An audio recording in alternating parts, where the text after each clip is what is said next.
neste momento, o Evangelho de São João, capítulo 5. No Evangelho de João, que eu estou pregando atualmente lá em Itapuã, em capítulo 5. Fiquem em pé enquanto fazemos a leitura da palavra do Senhor. João capítulo 5, começando com o primeiro versículo. Passadas estas coisas, havia uma festa dos judeus e Jesus subiu para Jerusalém. Ora, existe ali, junto à porta das ovelhas, um tanque chamado em hebraico Betesda, o qual tem 5 pavilhões. Nestes jaziam uma multidão de enfermos, cegos, coxos, paralíticos, esperando que se movesse a água. Porquanto um anjo descia em certo tempo, agitando-a, e o primeiro que entrava no tanque, uma vez agitada a água, sarava de qualquer doença que tivesse. Estava ali um homem enfermo havia 38 anos. Jesus, vendo-o deitado e sabendo que estava assim há muito tempo, perguntou-lhe: queres ser curado? Respondeu-lhe o enfermo: Senhor, não tenho ninguém que me ponha no tanque quando a água é agitada, pois enquanto eu vou, desce outro antes de mim. Então lhe disse Jesus: levanta-te, toma o teu leito e anda. Imediatamente o homem se viu curado e, tomando o leito, pôs-se a andar. E aquele dia era sábado. Por isso disseram os judeus ao que fora curado: hoje é sábado e não te é lícito carregar o leito. Ao que ele lhes respondeu: o mesmo que me curou me disse: toma o teu leito e anda. Perguntaram-lhe eles: quem é o homem que te disse: toma o teu leito e anda? Mas o que fora curado não sabia quem era, porque Jesus se havia retirado por haver muita gente naquele lugar. Mais tarde, Jesus o encontrou no templo e lhe disse: olha que já estás curado, não peques mais, para que não te suceda coisa pior. O homem retirou-se e disse aos judeus que fora Jesus quem o havia curado. E os judeus perseguiam Jesus porque fazia estas coisas no sábado. Mas ele lhes disse: meu pai trabalha até agora, e eu trabalho também. Por isso, pois, os judeus ainda mais procuravam matá-lo, porque não somente violava o sábado, mas também dizia que Deus era seu próprio pai, fazendo-se igual a Deus. Oremos. Senhor, enquanto nos aproximamos diante da Tua preciosa palavra, como foi bem explanado na escola dominical, nós precisamos da iluminação do Espírito Santo. E é bem possível que tenha neste meio alguns também que precisam da própria regeneração que vem por meio da palavra. Que o Senhor possa se agradar de, por meio do Teu Espírito, fazer tal ação neste meio hoje. E nós rogamos no nome do Senhor Jesus Cristo. Amém. Podeis se assentarem.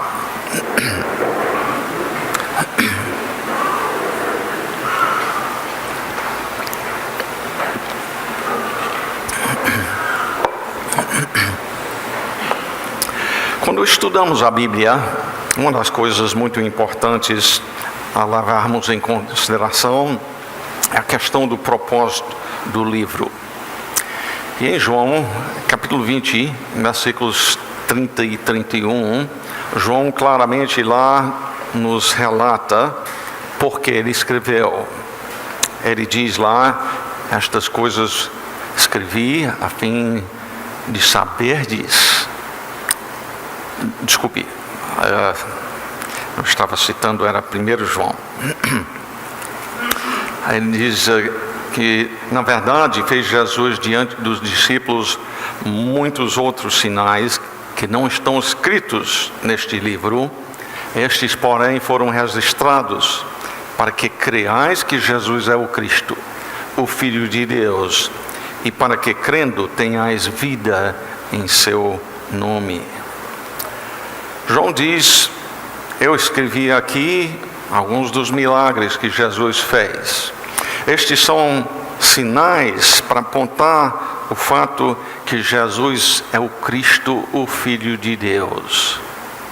E quando você crê isto, o resultado é ter a vida eterna. Aqui em João capítulo 5, então, nós encontramos um destes sinais ou milagres que Jesus fez. João começa então no capítulo 5 e versículo 1 dizendo: passadas estas coisas, quando Jesus da água fez vinho, quando Jesus evangelizou Nicodemos, a mulher samaritana, depois de ter curado o filho de um oficial do rei, no final do capítulo 4, onde na realidade aquele jovem que Jesus curou estava distante cerca de uns 20, 25 quilômetros, muito longe. Passadas estas coisas, nós vimos então João identificando este evento dentro da história. O fato é que muitos pensam da Bíblia meramente como um relato de coisas interessantes, talvez com algum valor moral, mas que não realmente aconteceram. Nós vemos aqui a questão de tempo. Passadas estas coisas, havia uma festa dos judeus. Nós vamos ver também pessoas, Jesus, e a ação dele subiu para Jerusalém. Nós encontramos lugares. Ora, existe ali junto à porta das ovelhas, é um lugar, um tanque chamado em hebraico Betesda, o nome do tanque, o qual tem 5 pavilhões. Então João está identificando isso aqui como um evento histórico. Ele passa a narrar então o que ocorre quanto a este milagre. Ele diz no versículo 3: neste jazia uma multidão de enfermos, cegos, coxos e paralíticos. Não vou ocupar tempo conversando sobre isto no momento, mas só para dizer que mais tarde o texto bíblico vai voltar a mencionar essa multidão e nós vamos conversar mais sobre isso naquele momento. Entre esta multidão de pessoas, nós encontramos no versículo 5. Estava ali um homem enfermo havia 38 anos. Muitos de vocês que estão aqui não têm nem 38 anos de idade. Esse homem já tinha vivido este tempo todo um paralítico. É muito tempo. É mais do que a metade da minha vida.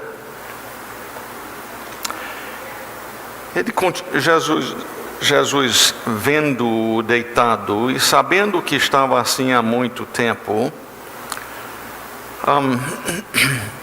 como é que Jesus sabia isto? Uma coisa é certa, não foi que ele foi lá perguntar ao rapaz, porque mais tarde nós vamos encontrar que o homem nem conhecia Jesus. Ele poderia ter perguntado a outra pessoa, talvez, mas o mais provável é que Jesus está sabendo disto, porque ele, afinal de contas, é onisciente, ele sabe de todas as coisas. Jesus então faz uma pergunta a ele. A pergunta é: queres ser curado?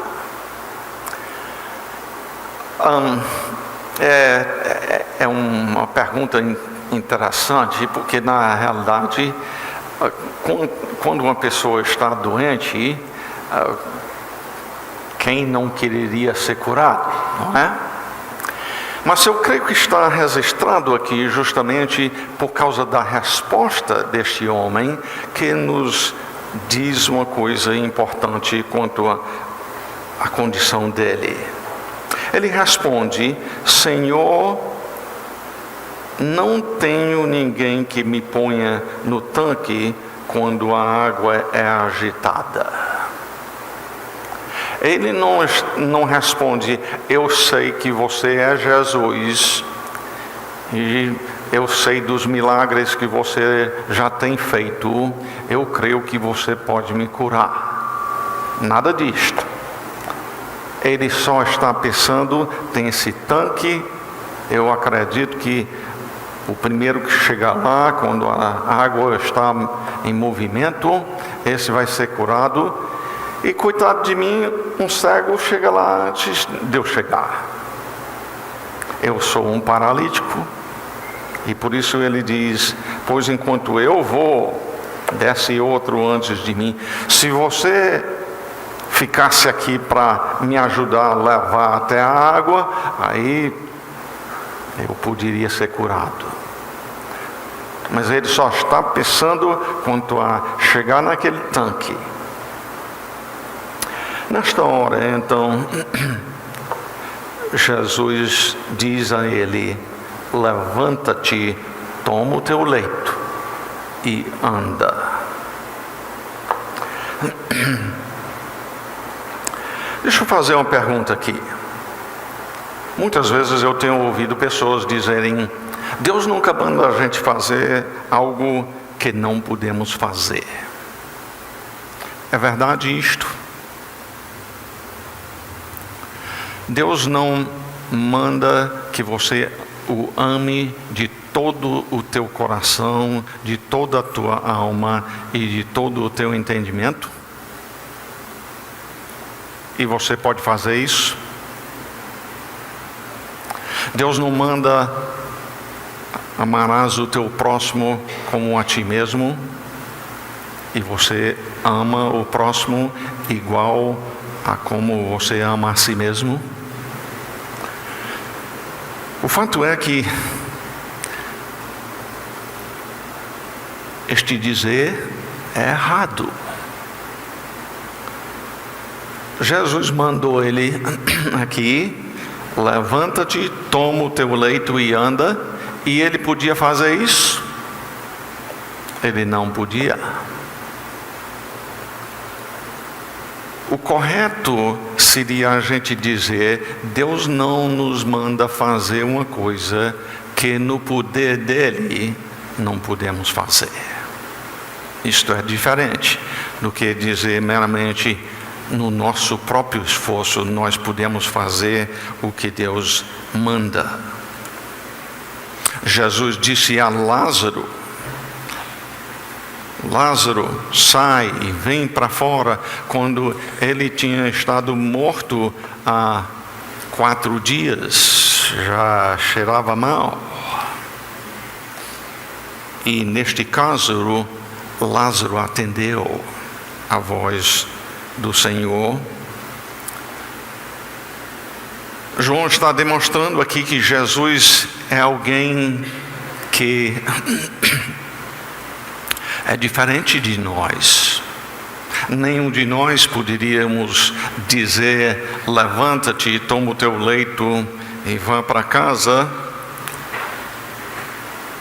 e acontecer. pronunciar as palavras, a gente poderia fazer isto, mas já que a gente sabe que não acontece, a gente não iria fazer isto, né?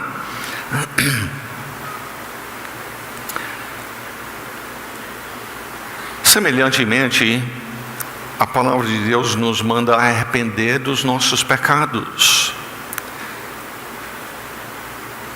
Ele nos manda confessar Jesus Cristo como nosso Senhor.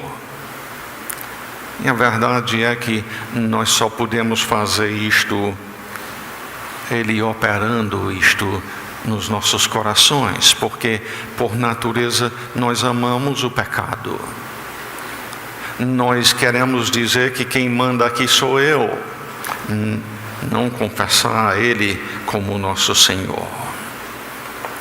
Quando Jesus então diz: levanta-te, toma o teu leito e anda, imediatamente o homem se viu curado e, tomando o leito, pôs-se a andar. Jesus tem este poder. O propósito do livro é nos levar a compreender que Jesus não é meramente um homem qualquer. Ele é de fato o Cristo, o Filho de Deus. Agora, isto criou um problema. E o problema é mencionado no final do versículo 9. Aquele dia era sábado. Por isso disseram os judeus ao que for curado: hoje é sábado e não te é lícito carregar o leito. Ele então responde: o mesmo que me curou me disse: toma o teu leito e anda. Ele diz: eu estou fazendo isto porque eu recebi ordem de fazer isto. Perguntaram-lhe eles: quem é o homem que te disse: toma o teu leito e anda? Primeiramente, eu quero que você observe aqui aquilo que eles chamam Jesus. Quem é o homem? E ele era homem. Você vendo ele passando na rua, você veria ele como sendo o quê? Um homem. E ele era homem, 100% homem. Mas ele tinha feito uma coisa que um mero homem não podia fazer.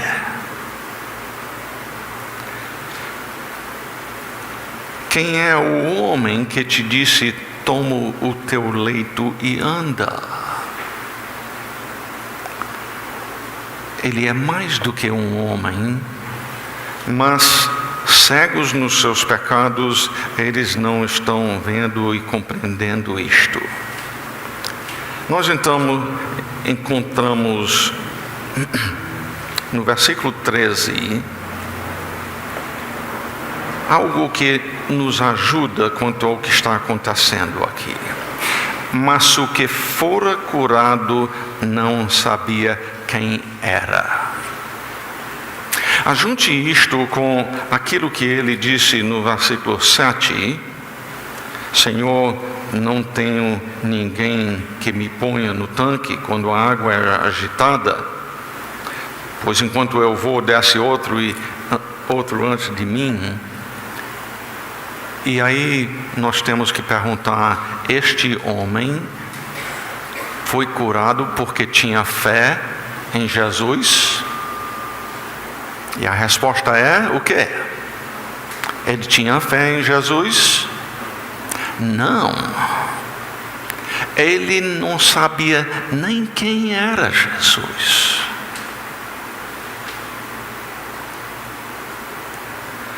Isto é importante para nós, porque hoje em dia existem muitos charlatões que dizem que têm o poder de curar pessoas, e quando as pessoas não são curadas, como, por exemplo, a Joni Eareckson Tada, que é da minha idade, e 50 anos atrás, quando ela tinha 18, no mergulho, ela fraturou a coluna e ficou tetraplégica. Ela foi para um evento de Kathryn Kuhlman, professando que ela tinha esse poder de curar as pessoas. E a Joni, numa cadeira de rodas lá, e saiu decepcionada. Estes charlatões, a desculpa comum quando pessoas não são curadas é: você não teve fé. A culpa é sua, não minha. Ou então é porque tem pecado na sua vida. Fé é importante. Hebreus 11:6 diz: sem fé é impossível agradar a Deus. Tiago, capítulo 5, vem a nos dizer que às vezes pessoas estão doentes por causa de pecado, mas lá diz: se houver cometido pecados. Não é garantia que a pessoa está doente diretamente em consequência de um pecado seu. Eu poderia contar várias histórias de pessoas que foram feridas por meio desse tipo de coisa. É triste. E nós precisamos conhecer a verdade para ajudá-las. Jesus curou este homem e ele não exerceu fé. Ele não sabia nem quem era Jesus. E Jesus o curou completamente.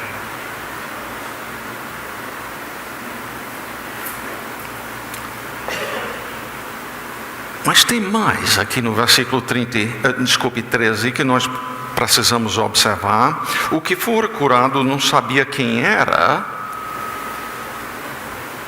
Por quê? O texto continua dizendo: Jesus se havia retirado. Quer dizer, Jesus acaba de dizer a ele: te levanta, toma o teu leito e anda. E aí Jesus sai. E por que ele sai? O texto ainda comenta o seguinte: diz, por haver muita gente naquele lugar. Se lembra que eu disse mais cedo que no versículo 3 mencionou que neste lugar jazia uma multidão de enfermos, cegos, coxos e paralíticos. E agora tem outra coisa para a gente pensar aqui, não é? Jesus curou toda aquela multidão de pessoas que estavam lá? E a resposta é: não. Jesus curou um homem que estava lá há 38 anos e ele saiu. Deixou lá muitos outros doentes. Jesus é mau e cruel. Ele não tinha poder de curar os outros? Obviamente tinha.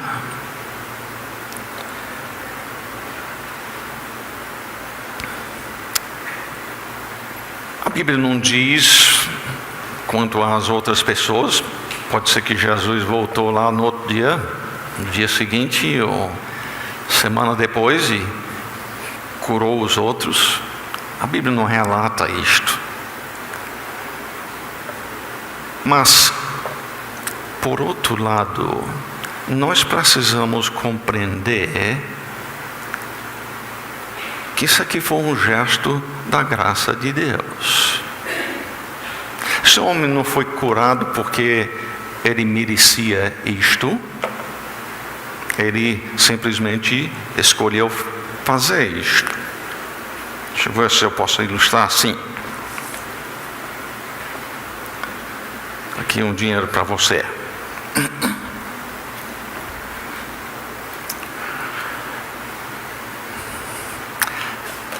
Ela recebeu isto porque merecia? Não. E vocês, o restante das pessoas aqui, não receberam. Então, eu sou mau porque eu dei R$10 a ela e vocês não receberam, não é? É verdade? O que é meu, eu posso, se eu escolher, dar para quem quiser. Não é verdade? Ela não recebeu isso porque merecia. Eu dei da minha generosidade. Aliás, para uma ilustração também. Né? Mas entenda, Jesus passa logo em seguinte, no versículo 14, mais tarde Jesus o encontrou no templo. Talvez tendo ido lá para agradecer a Deus o fato que foi curado, e Jesus disse para ele: olha, já estás curado, não peques mais, para que não te suceda coisa pior. Não peques. Primeiramente, Jesus curou o físico. Depois Jesus vem para tratar da questão espiritual dele. O fato é que o centro, o principal daquilo que Jesus veio a este mundo fazer, não foi curar pessoas. Quer dizer, curá-las fisicamente. Foi dar vida espiritual aos mortos nos seus delitos e pecados.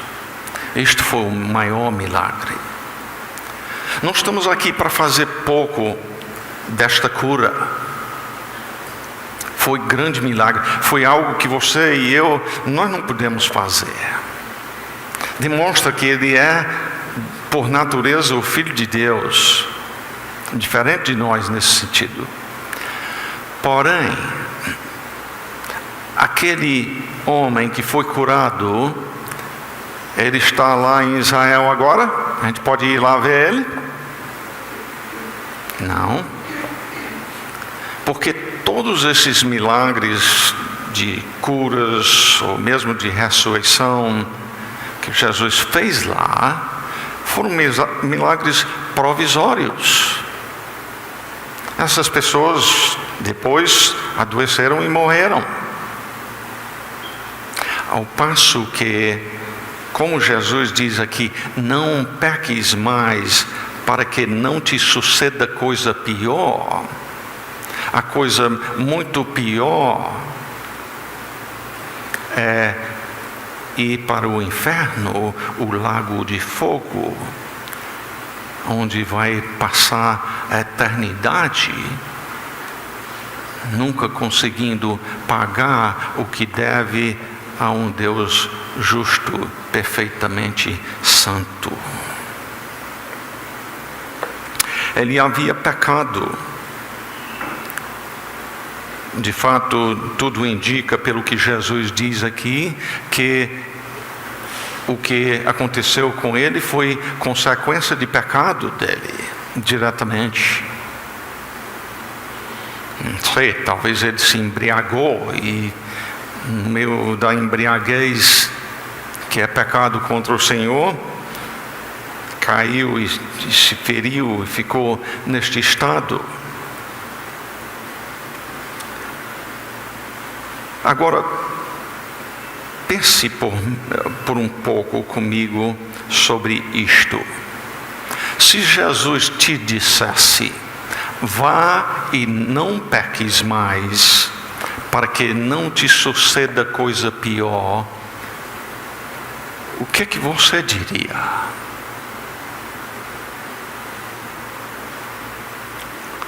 No teu poder isto é possível? Todos nós nascemos por natureza pecadores, não é verdade?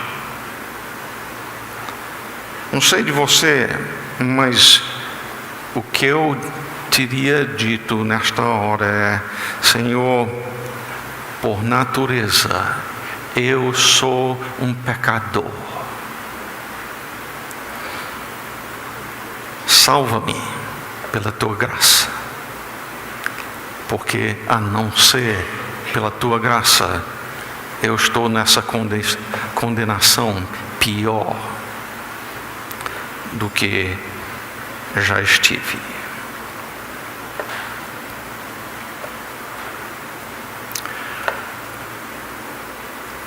Gostaria de falar aqui, que cabe bem, um pouco sobre a questão da teologia da libertação.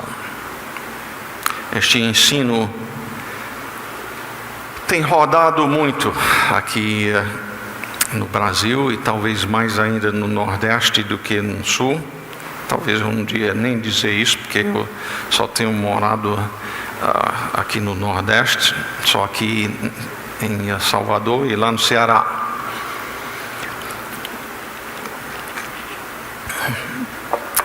Mas essencialmente o que a teologia da libertação diz é que existem os oprimidos e os opressores. Os oprimidos são as crianças, as mulheres, os de pele preta, os pobres, os empregados, os índios, os homossexuais e assim por diante.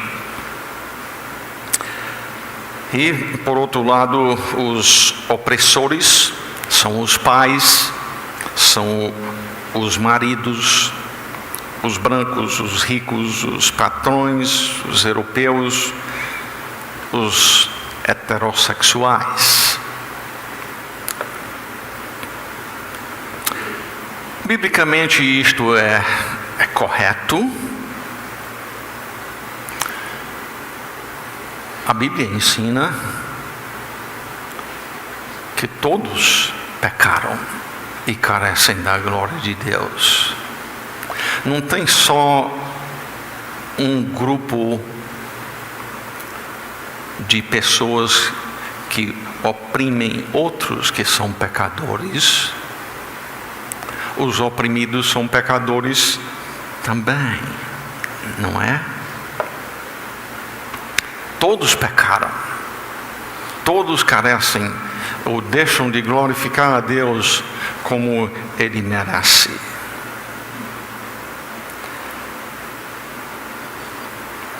Em segundo lugar, a salvação vem do Senhor. A salvação que vem do Senhor não é meramente física e econômica. A salvação que vem do Senhor é interior, é espiritual. Ele veio para nos salvar de uma opressão muito maior do que sofremos de qualquer ser humano, e é a questão de que todos nós somos pecadores.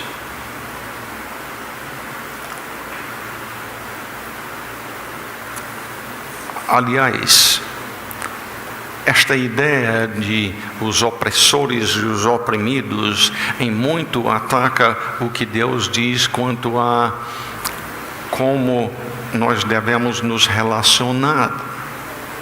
Por exemplo, acaba dizendo que os filhos são oprimidos pelos pais. E que para isto o que precisa é se libertar. Ao passo que Deus diz: filhos, obedecei a vossos pais. honra a teu pai e a tua mãe. E a teologia da libertação provoca o contrário. No trabalho, 1 Pedro 2:18 diz: servos, sede submissos com todo o temor ao vosso Senhor. E ainda diz: não somente se for bom e conradado, mas também ao perverso. Porque isto é grato, que alguém suporte tristeza sofrendo injustamente por motivo de sua consciência para com Deus.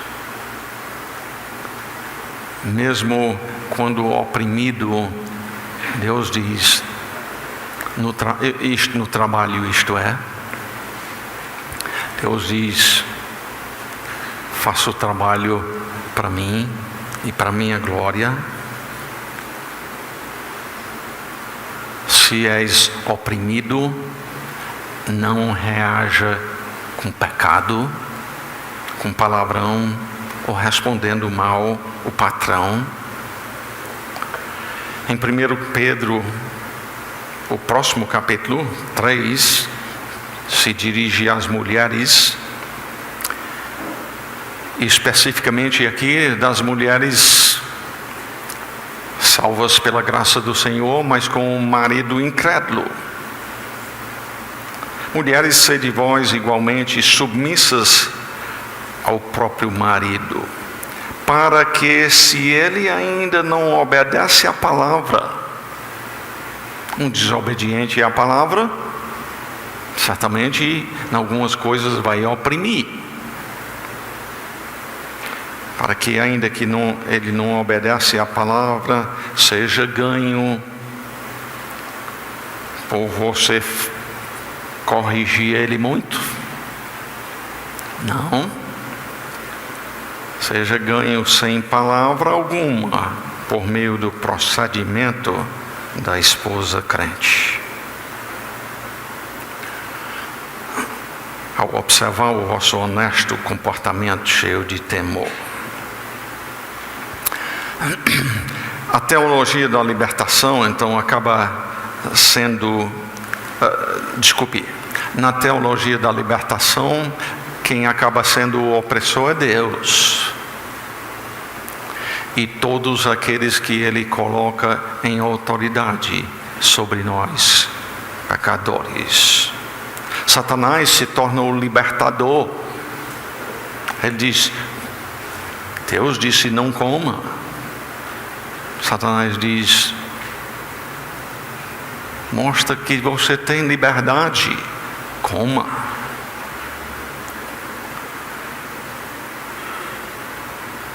Semelhantemente, Satanás hoje em dia vai dizer: coma à vontade, o que você quiser. Ele vai dizer hoje: sexo com quem você quiser e quando puder. Durma à vontade. Tome o que pertence a outro quando for possível escapar. Negócio de domínio próprio, isto é opressão. Podendo te aproveitar do trabalho e bem dos outros, aproveite.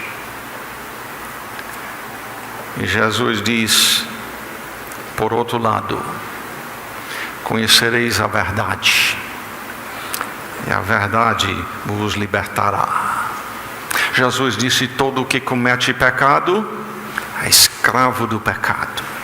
Assim como este homem, mesmo que havia sofrido há muito tempo, ele era um pecador. Jesus escolheu de graça dar para ele o que ele, como um pecador, não merecia. Mas passa aqui então a tratar daquilo que era muito mais sério do que a questão de ser um paraplégico. Jesus disse então em João 8:36: se pois o Filho vos libertar, verdadeiramente sereis livres. Tem um que pode nos libertar do pecado, aquele que fala a um paralítico e diz: levanta, toma o leito e anda. Este pode sim libertar do pecado. Voltando ao versículo 15 e completando o nosso estudo deste parágrafo, então, o homem retirou-se e disse aos judeus que fora Jesus quem o havia curado. A Bíblia realmente não diz por que ele disse isto. Nós vamos ver logo no versículo 16 que a consequência não foi boa para Jesus, não. E os judeus perseguiam Jesus porque fazia estas coisas no sábado.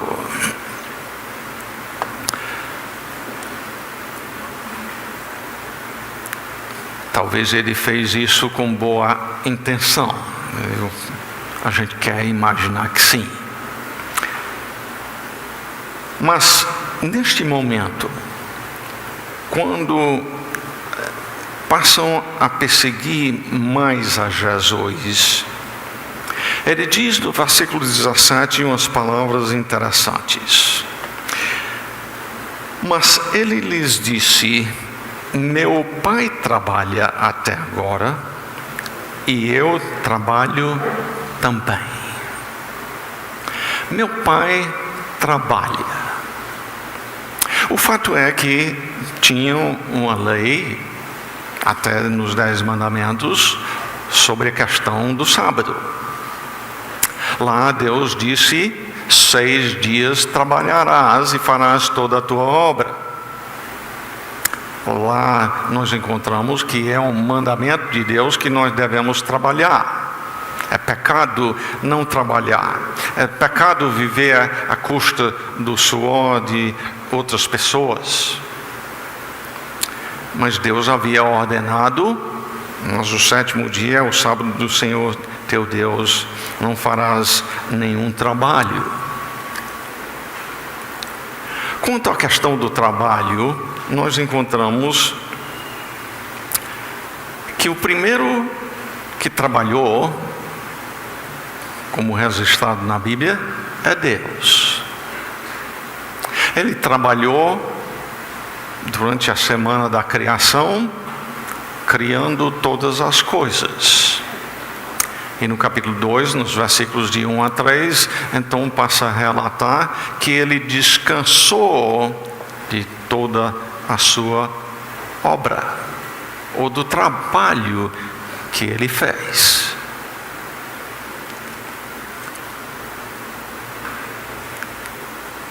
Quando Jesus diz aqui: meu pai trabalha até agora, ele está mostrando que não foi só lá na criação que Deus trabalhou, mas ele continuou trabalhando em termos de manter isso aqui funcionando direito.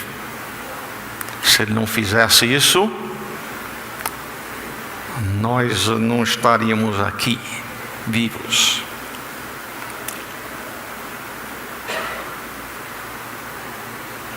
O Senhor Deus é nosso exemplo quanto ao trabalho. Ele não vive simplesmente numa boa lá no céu, deitado. Me esqueço que eu estou na Bahia aqui. Eu digo deitado numa rede, se balançando. Lá no Ceará todo mundo tem rede, mas aqui é diferente, né? Mas vocês podem entender. Ele não está lá simplesmente parado sem fazer nada. Jesus diz: meu pai trabalha. E já que eu sou, Jesus diz, da mesma natureza do meu pai, ele trabalha, eu trabalho também.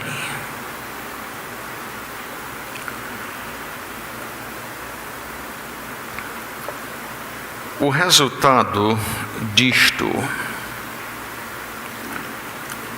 aliás, devo mencionar aqui que ele também fez outro trabalho grande. o principal que ele veio fazer aqui na terra foi consumar o trabalho da nossa salvação. Lá na cruz, ele disse: está consumado.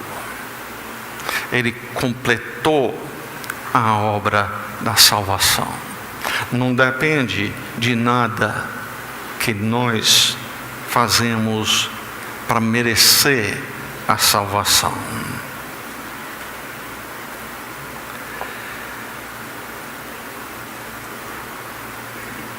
O resultado disto, versículo 18: por isso, pois, os judeus ainda mais procuravam o quê? Matá-lo. Porque não somente violava o sábado, mas agora acrescentou uma coisa que para eles é pior ainda. Também dizia que Deus era seu próprio Pai, fazendo-se igual a Deus.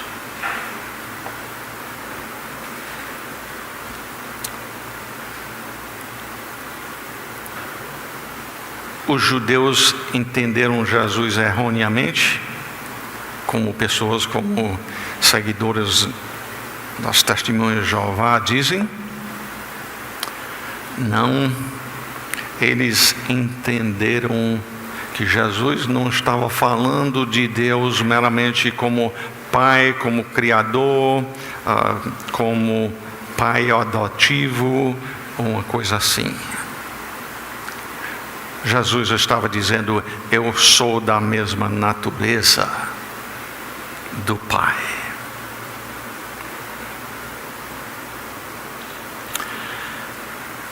Agora, lembrem-se de que no início eu mencionei que João disse que escreveu estas coisas,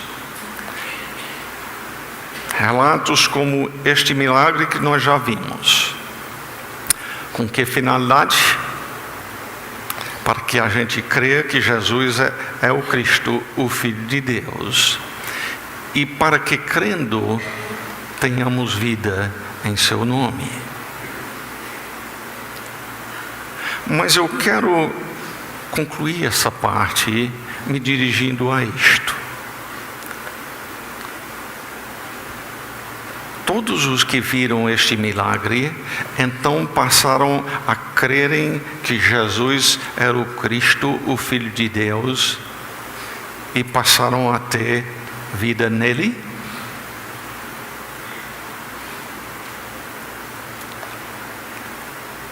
Esses judeus que agora estão procurando matá-lo, eles viram o milagre que Jesus fez? Viram. Eles não podiam negar que este homem era um paralítico e agora estava andando. E em vez de crer que ele é o Cristo, o Filho de Deus, e passar nele a ter a vida, estão querendo matá-lo. Então, eu pergunto: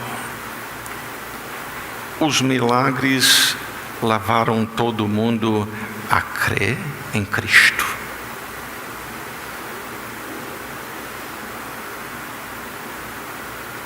Não. O morto nos seus delitos e pecados, a não ser que Deus haja, levando-o ao arrependimento, a confessar Jesus Cristo como Senhor, o morto rejeita. Rejeita por maior que seja a evidência de transformação, ou maior que seja o milagre.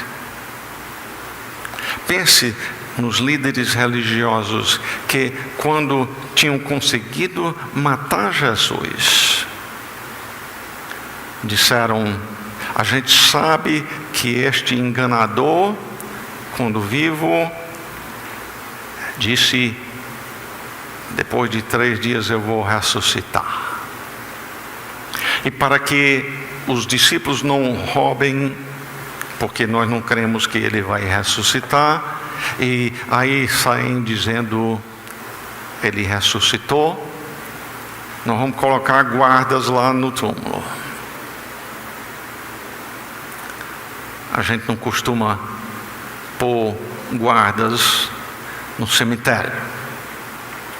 Acabamos de passar pelo dia de finados, não é? Você não vê soldados lá no cemitério guardando os corpos. E quando Jesus ressuscitou dentre os mortos, aqueles guardas foram avisar os líderes religiosos que tinham mandado matar Jesus. Relataram o que ocorreu. Jesus já tinha anunciado que iria fazer isto. E eles agora se curvam e adoram a Jesus, confessam Ele como Senhor, arrependidos dos seus pecados, buscam a Ele? Não. Pagam aqueles soldados para dizerem uma mentira que eles mesmos inventaram. Vai anunciar que enquanto a gente estava dormindo, enquanto vocês estavam dormindo, aí os discípulos vieram e roubaram o corpo.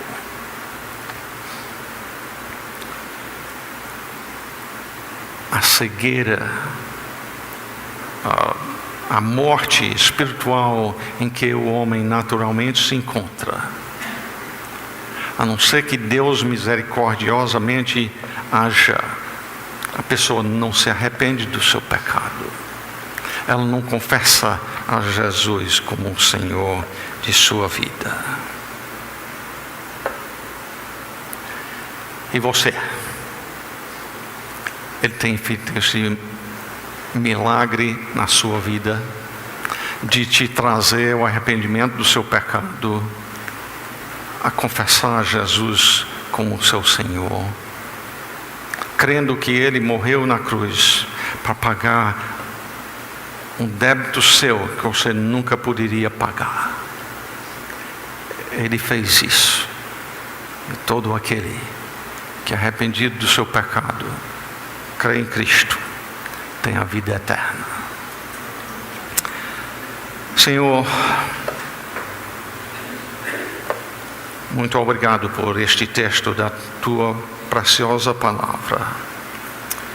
E nesta manhã que o Senhor possa usá-la na salvação de pessoas aqui. Que por meio desta história tão importante, que nós possamos sair daqui mais bem capacitados, habilitados para toda boa obra, levando o Teu Evangelho aos perdidos ao nosso redor. Que como Jesus disse, meu Pai trabalha e eu trabalho também, que nós como filhos gerados por Ti possamos trabalhar na obra do Senhor. Que o Senhor prospere isto, para a honra e glória do Teu santo nome. Nós rogamos isto no nome de nosso Senhor Jesus Cristo. Amém.